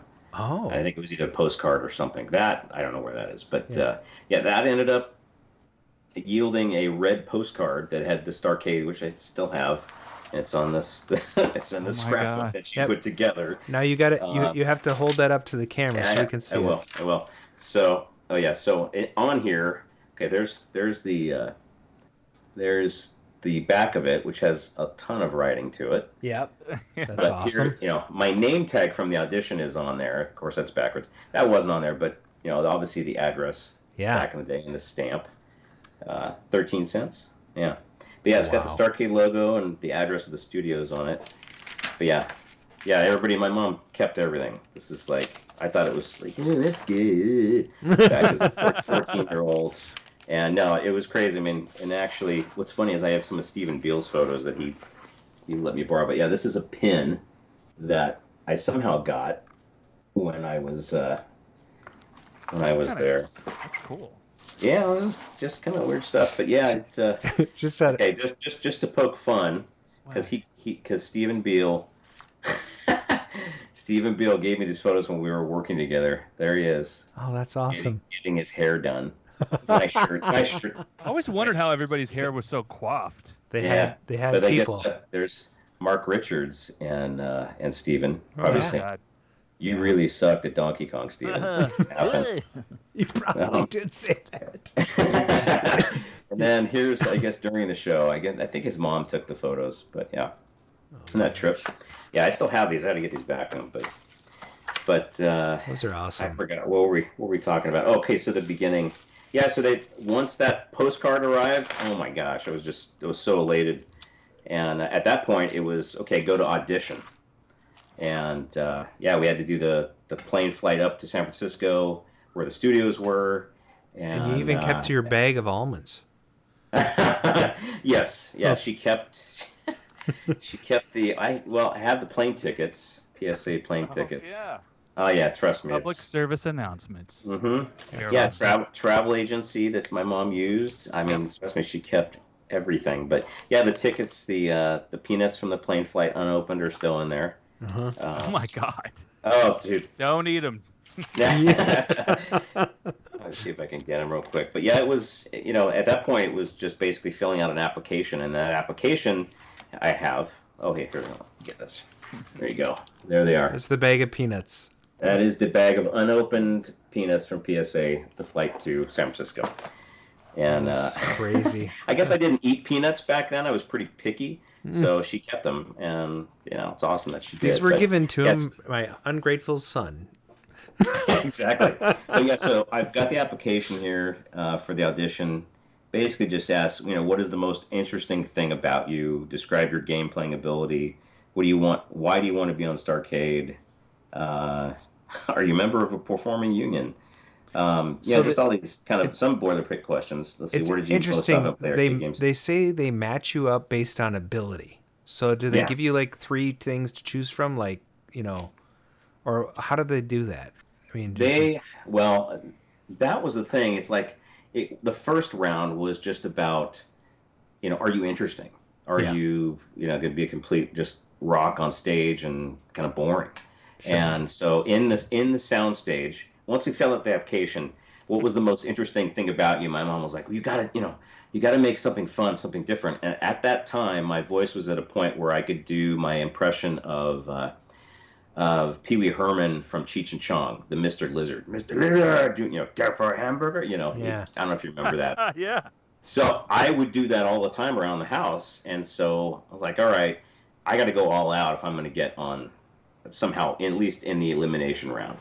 And so I was so nervous, and they called me, and we both stood up.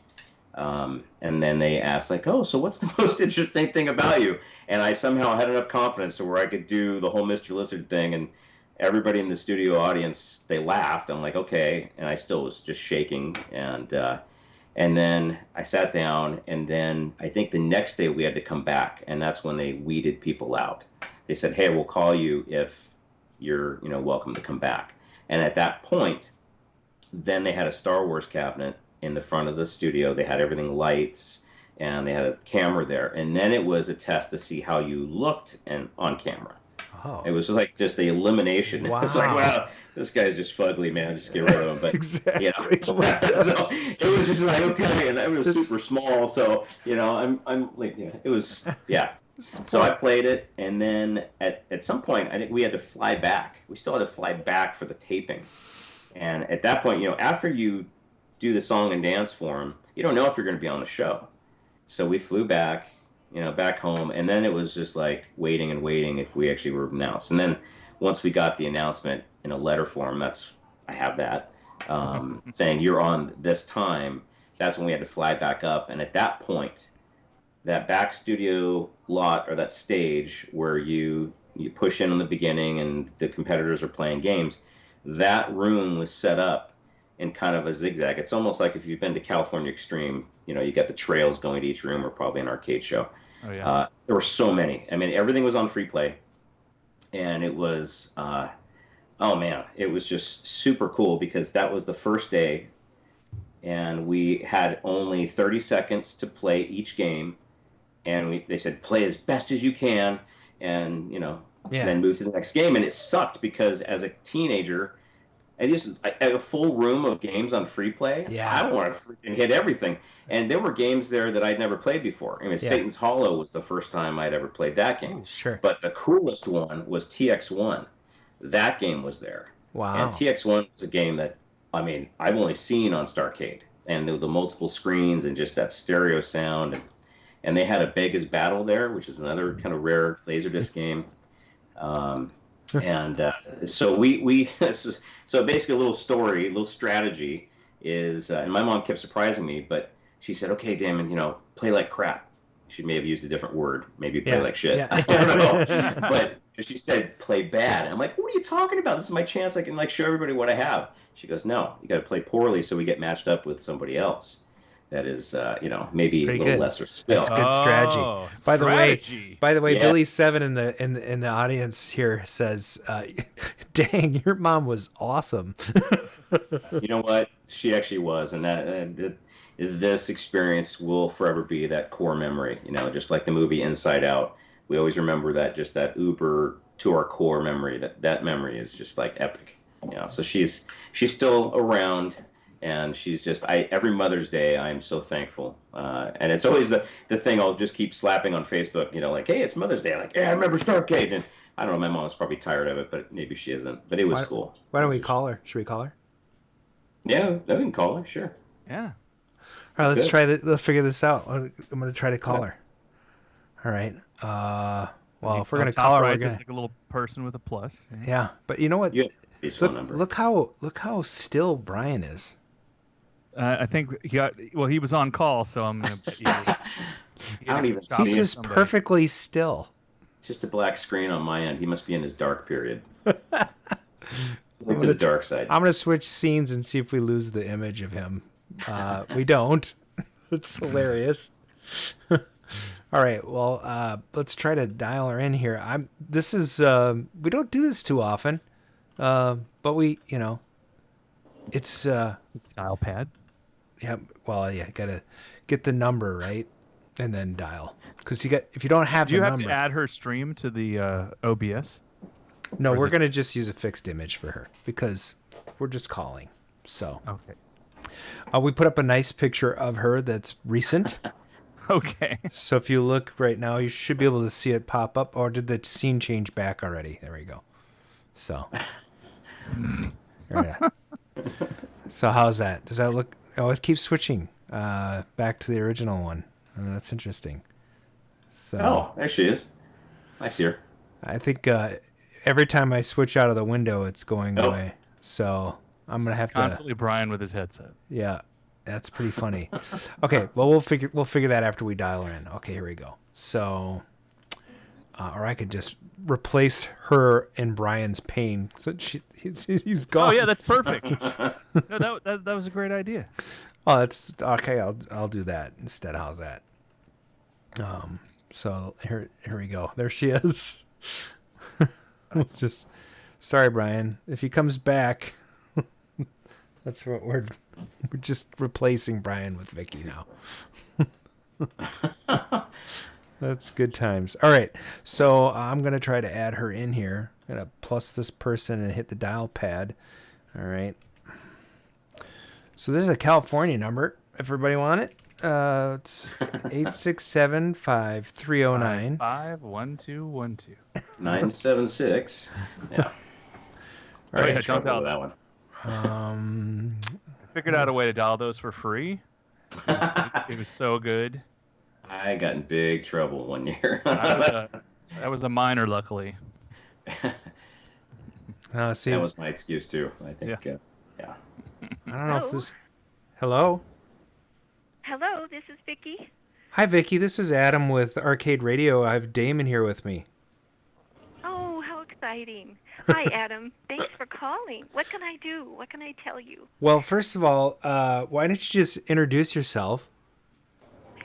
Okay, I'm Vickie Claussen, Burbank, California. I'm 77. Oh God, and and our son, he's just an awesome guy, and we have a daughter who's 3 years older than Damon, and she's wonderful too. She's up in Grover Beach, and it's very exciting to talk about our wonderful experience together. Starcade was just one of those moments as a parent that you know it's going to be remembered for the rest of your life, and it is. I still remember it as if it was yesterday. It was just I watched it practically yesterday, so it's real fresh for me.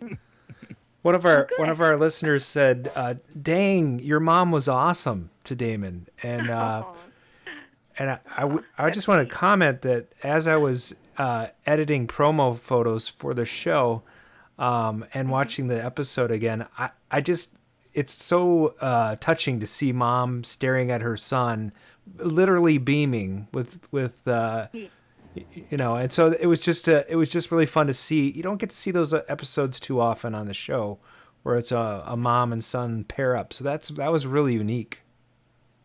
Well, we had such a good time together, and when you're a parent, you look for opportunities to spend a little time with each child and help them develop their interests. And Damon was early on. I remember we had a Pong game attached somehow to our television. Our television was an old Zenith console, and we had some machine that we attached to it, and he and I would play on that occasionally. And then we got some other thing. I don't know if Damon would remember probably what it was, but we would insert a game, and you could play using that screen. And I remember thinking, oh, that kind of looks like fun, but I was always busy, and I was selling jewelry, and I was in PTA and all that the other wonderful stuff that parents do. Doing mom stuff. And then one day I thought, I'm going to try this. And so I put in a game, and Damon might remember what it was, but I think it had food in it. And I got so hooked on that I spent the whole afternoon playing it and realized, oh, my gosh, the kids are going to be home any minute.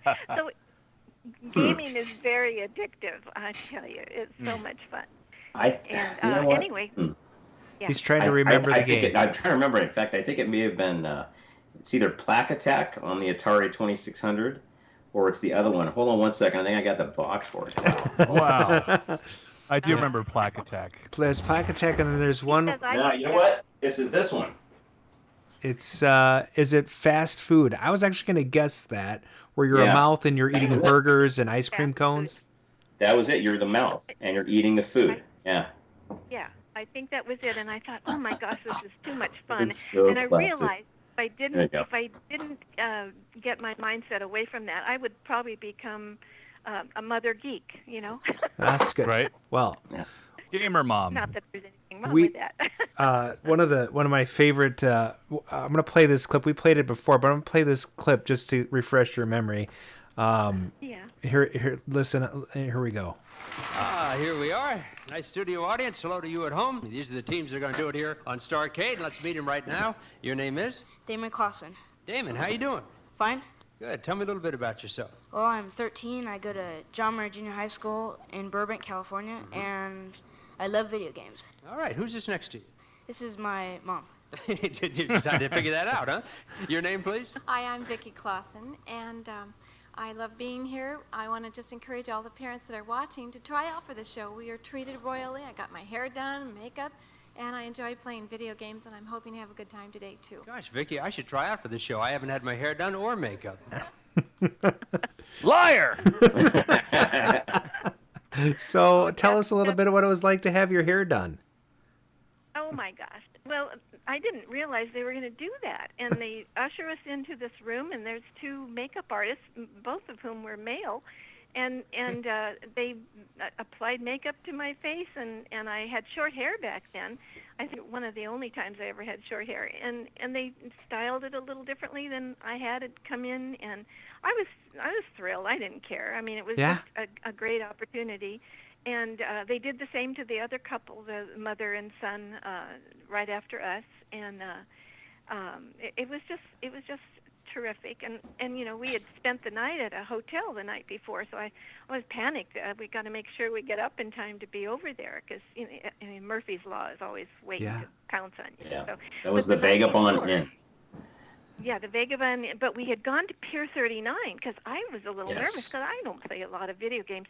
And so we took a lot of quarters, and Pier 39 at that time had a place that had a lot of video games. I don't remember Elevator Action, being one of those games, but we spent the night just practicing playing video games, and I didn't know what I was doing. I mean, half the game recognized.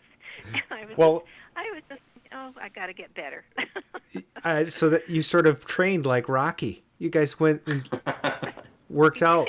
There would have been a montage if somebody would have followed you. Oh, that's great. Well, my mom had some experience because she was on the dating game with my dad back when the show was black and white. Oh, no. Right? Oh, no. Not dating game, newlywed game. Newlywed game. The newlywed game. We Yeah, not had dating. only been married 6 months, and Yeah, we so came you're in- familiar.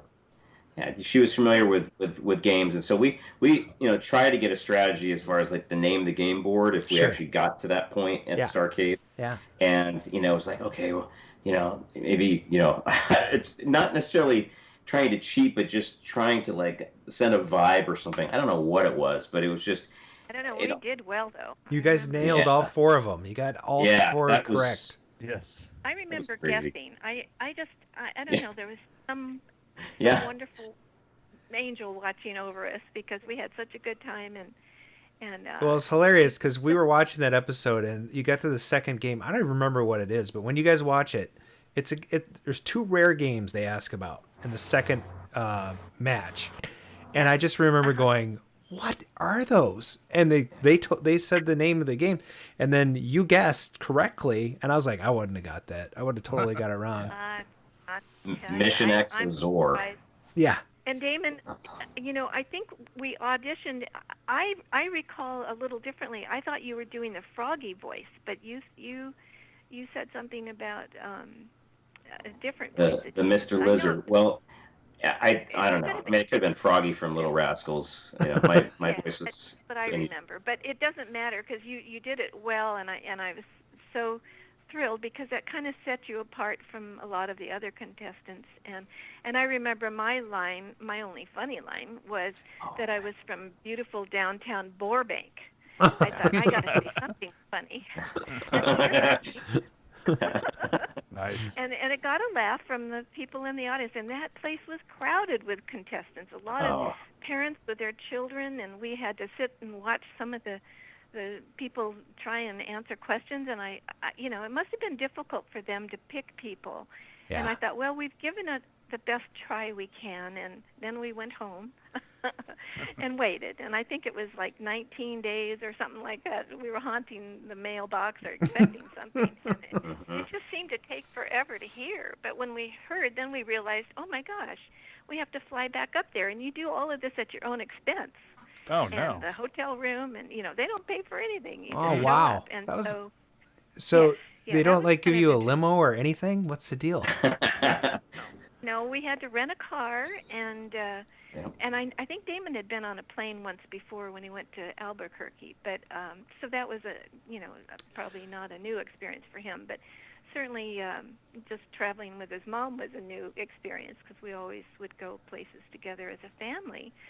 And but it worked out well. And then I remember after the taping, we flew home, and my husband of 54 years and our daughter met us at the airplane. And I told him, I said, let's not tell him, Oh man. Because I didn't want them to be disappointed that we didn't win the big game, but we did win a lot of stuff. And but it was so much fun. We just had. It's just such a Now, nice speaking memory. of winnings, this is a question that you only have as an adult. For all those things that you won, did you have to pay taxes on them? Yes. So Yes. that's not I had very to fun. Argue with them. I had to argue with them, and I wonder about that as I watch other game shows now when they win cars and stuff. Yeah. They know they're going to have to pay tax. But see, I had my own jewelry business at the time, and I said, look, I'm not going to pay taxes on the retail value. I'll pay on the wholesale because I kind of know what that is. Sure.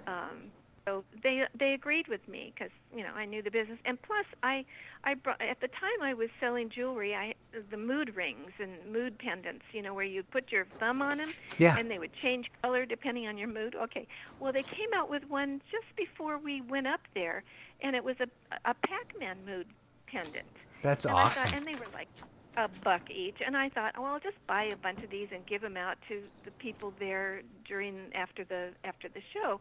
And so I did, and you would have thought I gave them gold. And I mean, it was so sweet. They were all so thrilled about it, and it was a cute thing. I think Damon still has one, don't you? He's showing us one right now on camera. Yeah, I'm trying to get the other one out, but yeah. So do they still mood plated when you hold them? Do they it's still on like the back? But then it's got the color that changes, or the surface that changes color. Now hold it in your hand, nice and tight. Let's see if that thing turns good. dark. So that was an awesome. Exactly. That's a great thing for.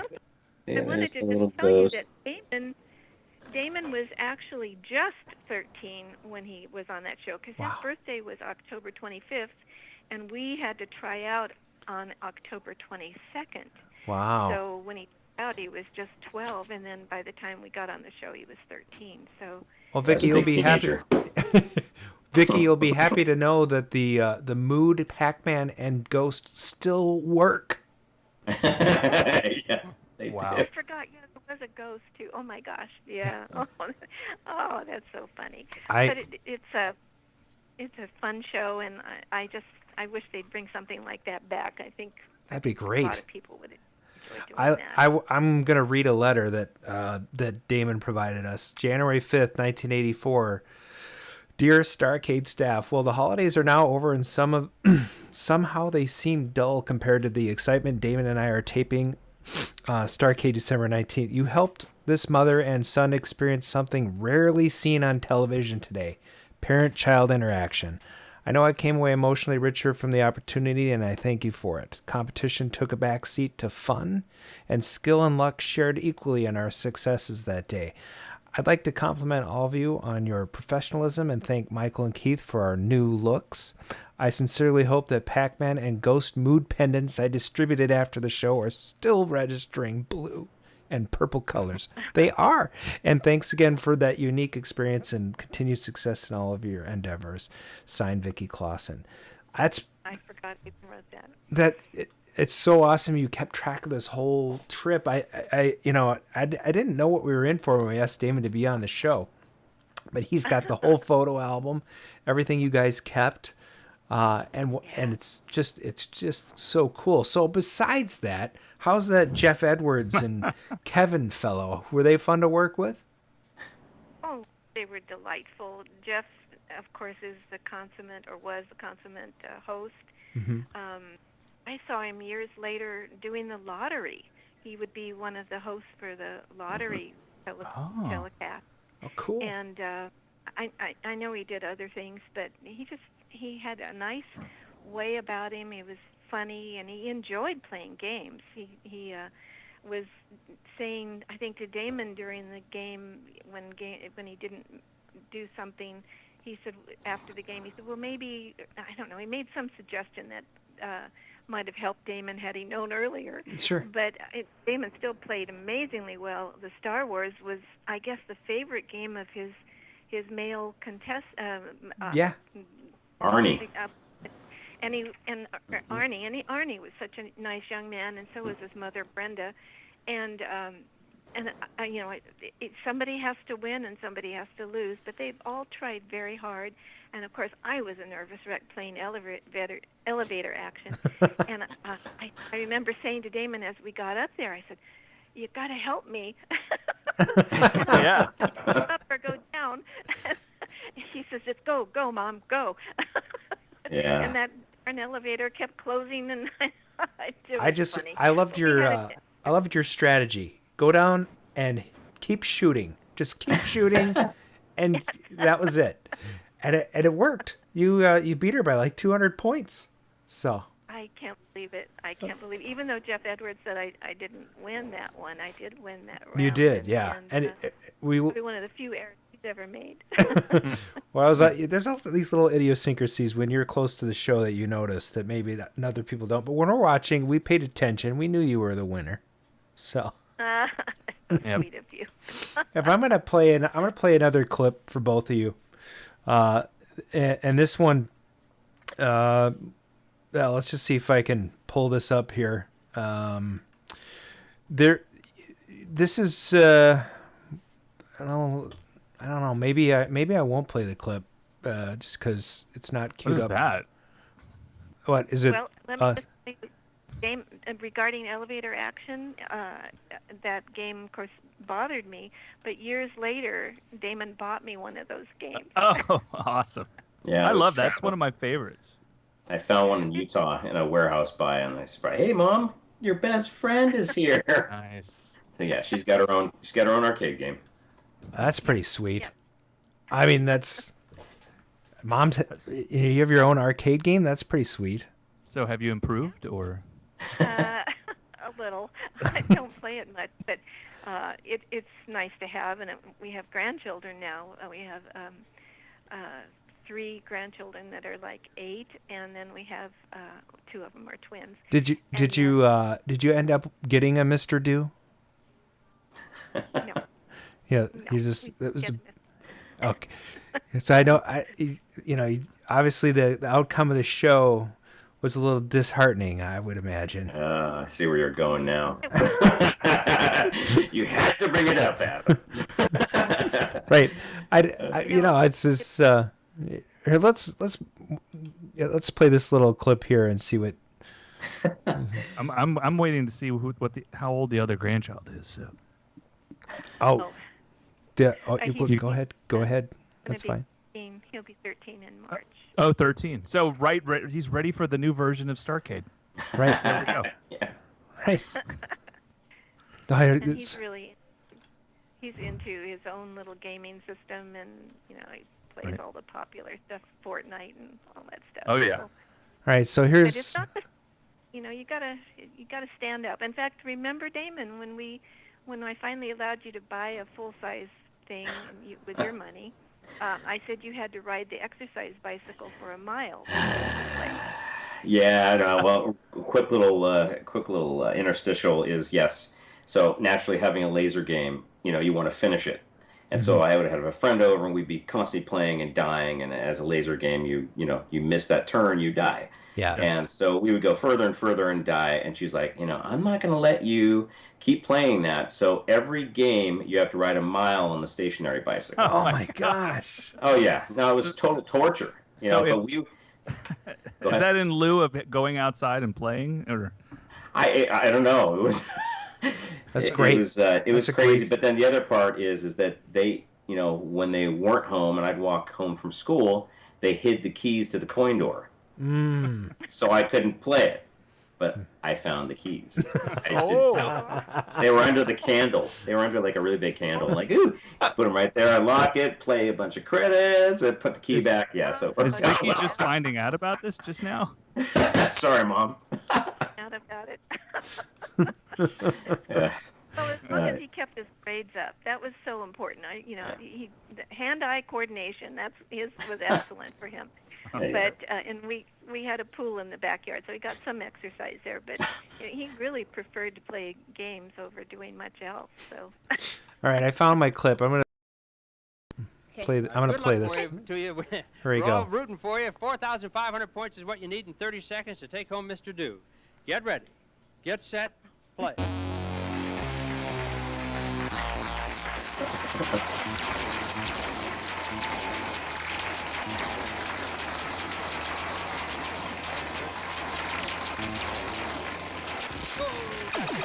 Hang in there. Yep. 1,050 is what you have.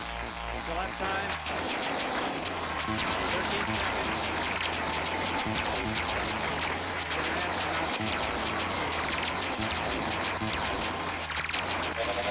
Can you get him? Oh, no! You are 3,050. Not enough. If you'd gotten that astronaut, I think we would have had it. Well, Damon. Okay, so. That's funny. If you'd gotten the astronaut, you would have had him. Yeah, I remember him saying that. Thank you for bringing back the PTSD of that moment. That fucking astronaut. Sorry, Mom, I'm going to cuss. That game is the freaking Antichrist. Oh, that's funny. Oh, my gosh. That stupid astronaut. That thing haunted me after the taping when we got through, did all the business end of all the, prizes and taxes and walking back to Pier 39 to kind of get it out of our system. That astronaut haunts me and haunted me. Now, one of the chatters just said, Juno 1st is one of the best arcade games ever. Love the sound. I agree. I think it's one of the best arcade games ever. Did you end up... Bite your tongue. Did you end up getting one ever? I did. I actually, I bought one, and I don't remember exactly if I ever got it working. I think I just got tired of looking at it, and I sold it. I thought it was going to be like, and then I set it on fire. You know what? I what decided it needed to go, besides it just being Juno 1st, was the fact that Stephen Beale had a Juno 1st dedicated. And I had already hated the game, naturally, to my core. And when Stephen Beal was moving his game, he was wearing sandals, and the control panel fell off. Oh. And it went right into his foot, and his foot's just bleeding immensely. So I've determined that game really is connected to like dark energy or something. Yeah. It may sound cool, but don't believe the hype, though, guys. It's just a reactor. Now that's some cool audio, but June 1st now can suck it. So, what about Mom, Vicky? Did you have a disdain for Juno 1st after that? Well, I hardly recognized it, and I knew that Damon was unhappy with his score, so I just didn't bring it up. And we didn't talk game names much, but I felt bad. You know, he felt as bad about that as I felt about elevator action, because I thought I should have done a lot better. But you know, parents don't always spend a lot of time playing video games. They pay for them, but they don't play them. And then, of course, Damon got in that business, and I remember going to his warehouse, and they had at least 100 games in that big warehouse, and I would come and just marvel at the fact that people were wanting to buy these games after they'd kind of gone out of fashion, but they were selling well, and we would help him pack them up. One of them, I remember, went to Europe, and you couldn't just call the post office, come take it. You had to build a flat and completely cover it, and I remember Damon got a bunch of games from someone's basement, and there was a dead rat in one of them, and there was quarters spread all over the place. Oh yeah. Yeah. I like it when there's quarters in them. That's fun. Oh yeah, but and a lot of them had been, I think, flooded because they were in a basement. No. Oh my goodness! But and we would help him clean them up a bit, and then he'd have to drive them carted down to, was it Long Beach, Damon? It was remember. Forward Air back in the day when Forward Air did arcade games quite well. But it was a Mach 3 cockpit that went to Switzerland, and that one had to be fully created. That was a fun one. But kind of back to Starcade, the choice.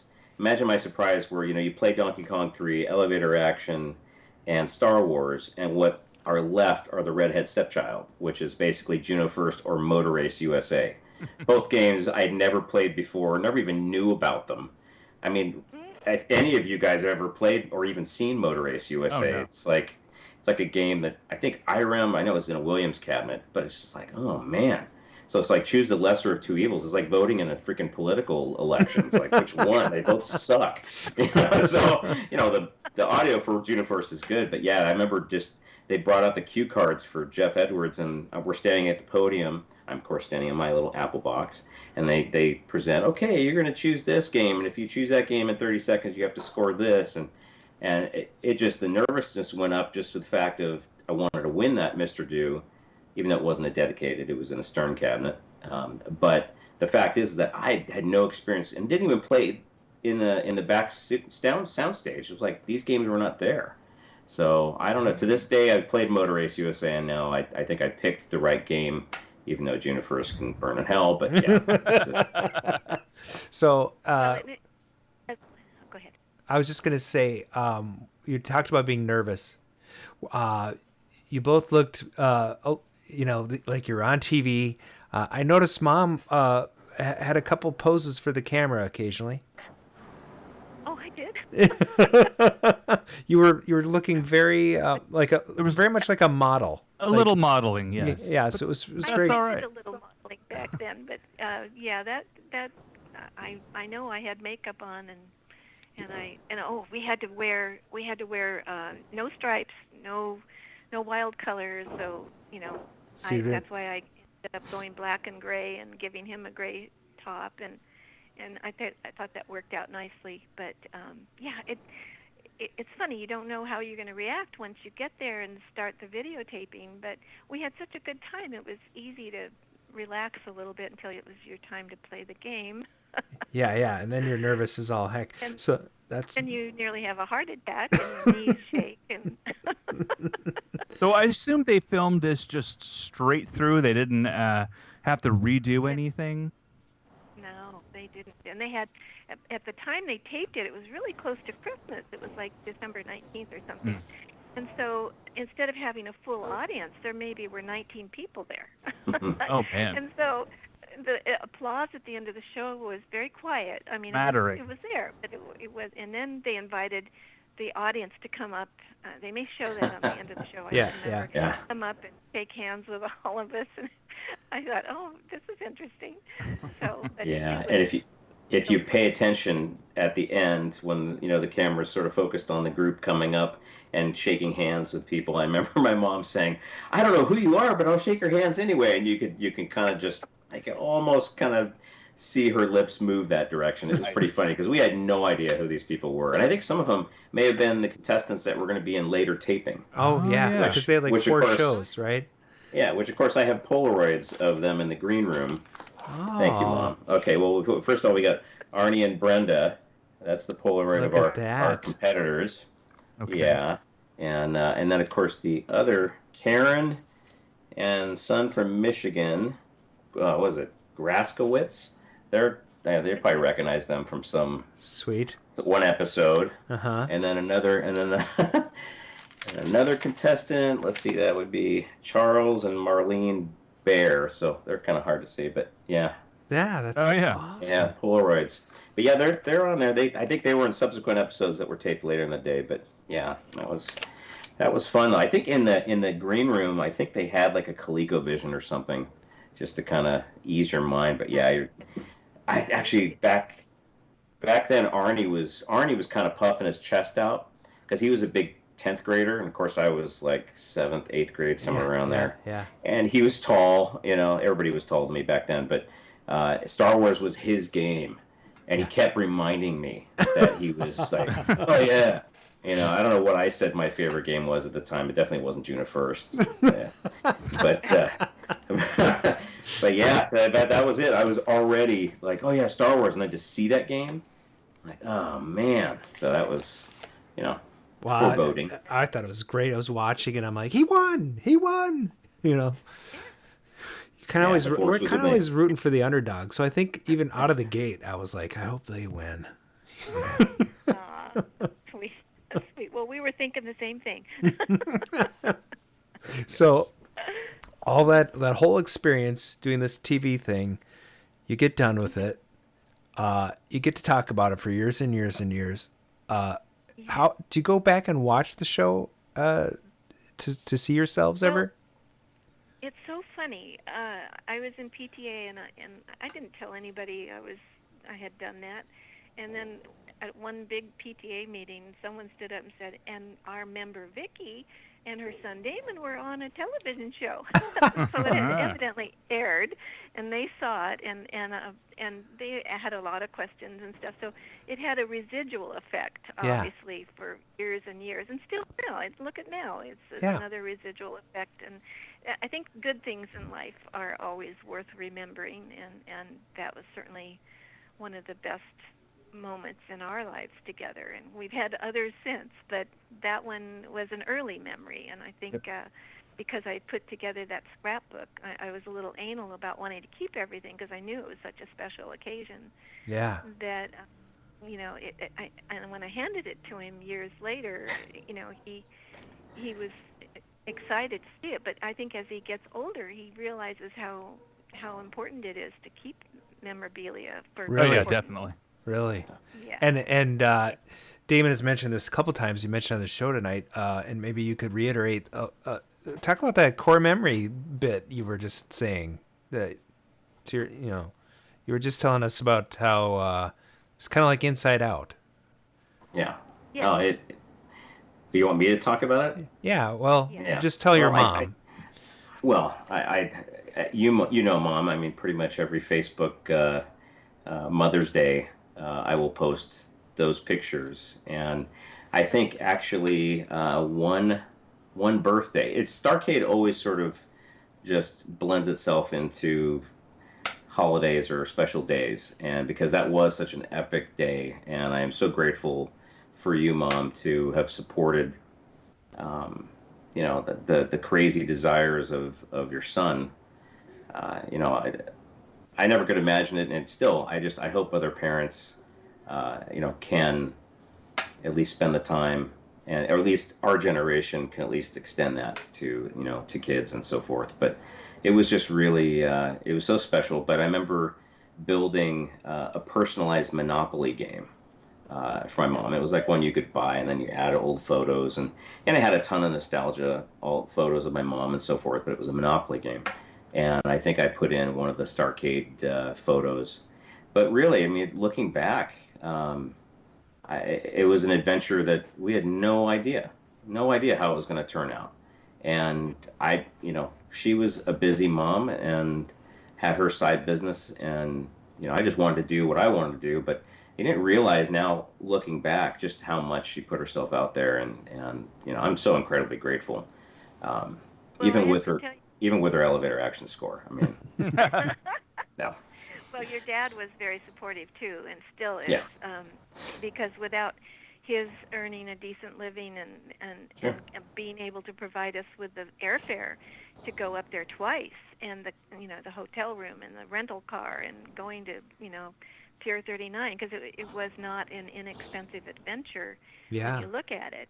And but we also knew, Gary and I, that this was an important thing to do because Damon's interests were keen then, and you don't want to squelch interests because that might lead to something in his future, which it did and still does. So you watch your kids and you see what talents they seem to have and what interests they have, and you try to encourage them in unobtrusive ways, but you identify it and see what you can do to help them make that grow. And I'm very proud of Damon and what he's been able to accomplish, and I think it's wonderful that we have this chance once again to talk about our time together and that wonderful experience. Well, I think that's a really great note to tidy up this segment on.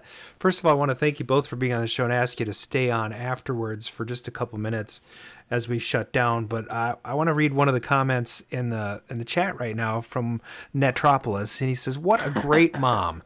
Not only did she take you to the show, 35 years later, she's at 9 p.m. on a podcast telling her story to the same amount of people that attended the taping in '84, because there's 19 people in the chat." So. That's funny. That is so funny, and I thank him for that. That's wonderful. I've been dealing with cancer for about 5 years now, and it's finally on its way out, and so I'm just glad I'm here to talk about it. We're glad you're here too. Yes. Yeah. Absolutely. Yeah, and I love your show. And oh. I will. Yeah, go ahead, Damon. Oh no, I mean, just words really can't describe, and I can't articulate really how grateful I am, Mom. But no, I'm glad that we had that experience, and I don't know if you remember the night of training, the Rocky theme music, of course, could have been playing, but we played Three Stooges. Arcade game at Pier 39 and Thayer's Quest, and neither one of us knew what we were doing on that game either. But it was really a time where anything was possible, and not knowing what lay ahead the night before that taping. I mean, it was very an exciting time. So I'm just super glad to have that time with her. Awesome. Yeah. Stick around, Mom. Yeah. Hang on. We'll tidy up after the show, and Mark and I will clean this bad boy up and sign ourselves off here. Thanks for listening. This has been the Double R's. That's Arcade Radio, and you can catch us in about 2 more weeks on the same bad channel. Nice. I am gonna say like us on Facebook.com/ArcadeRadio, or check out our semi-regularly, not very often updated blog at ArcadeRadio.com. And you can call and leave comments and questions on the game line, which is 612-548-GAME. That's 4263. Oh yeah, that's in case you can't spell. That's nice. Subscribe to our YouTube channel and click the notification bell so you will know when we're streaming live. Yeah, from StarcadeRadio.com. Oh, I love that. StarcadeRadio.com. That's our new game show. You can also subscribe to the podcast on Anchor FM, iTunes, Google Play, and wherever the heck you get podcasts. Oh my gosh, I get to wind it up. Hey, that's going to be it for our show from the Arcade Radio team. We hope you had a great time, and we will see you next episode. And this is where we dance.